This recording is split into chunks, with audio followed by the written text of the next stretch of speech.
আজকে তোমাদেরকে মাশরুম দিয়ে খুবই টেস্টি একটা রেসিপি শেয়ার করব।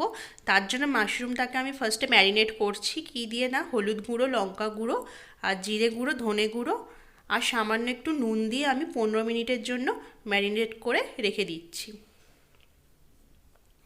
এই রেসিপিটা কিন্তু তোমরা লাস্ট অবধি দেখতে থাকো, খুব ইন্টারেস্টিং একটা রেসিপি। তো এবার আমি কি করছি, কড়াতে খুবই সামান্য তেল দিচ্ছি। এই রান্নাটা কিন্তু আমি খুবই অল্প তেলে বানাবো। তো আমি এখানে খুব সামান্য সাদা তেল দিলাম, তাতে আমি 2টো শুকনো লঙ্কা আর গোটা গরম মশলা ফোড়নে দিয়ে দেবো। 2 মিনিট একটুখানি হালকাভাবে এগুলোকে ফ্রাই করব।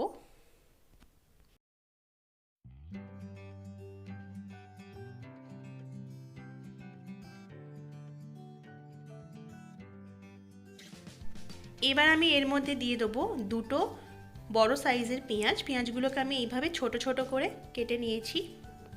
এরপর দেবো গ্রেট করা আদা রসুন।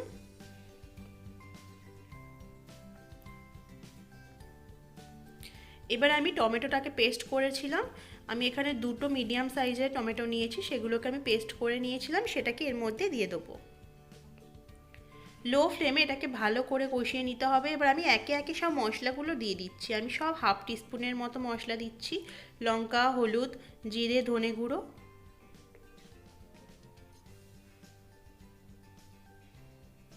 দিয়ে আবার আমি এটাকে 2-3 মিনিটের জন্য লো ফ্লেমে একটু কষিয়ে নেব।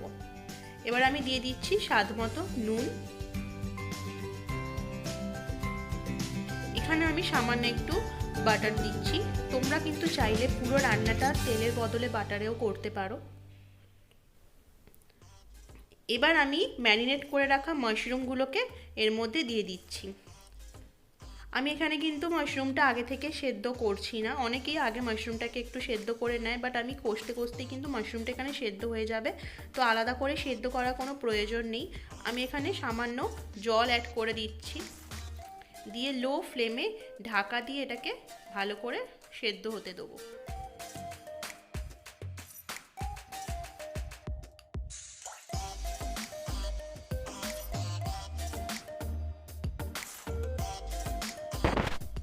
দেখো ভালোভাবে কিন্তু মাশরুমটা সেদ্ধ হয়ে গেছে। এবার আমি সামান্য গরম মশলা গুঁড়ো এখানে দিয়ে দিচ্ছি, দিয়ে একটু নেড়ে নেবো। এবার আমি এখানে যেটা অ্যাড করব সেটা হচ্ছে মালাই। আমি এখানে দুধের মালাই নিচ্ছি। তোমাদের কাছে যদি না থাকে তোমরা মার্কেটে পাওয়া যে কোনো ব্র্যান্ডের ফ্রেশ ক্রিম এখানে ইউজ করতে পারো, কিন্তু এটা কিন্তু অবশ্যই দেবে। এটার জন্য এই রান্নার টেস্টটা কিন্তু আরও ভালো আসবে। এটাকে দেওয়ার পর ওপরে আমি দিয়ে দিচ্ছি কাসৌরি মেথি, অনেকটাই দিচ্ছি, দিয়ে একটু নেড়ে চেড়ে নেবো।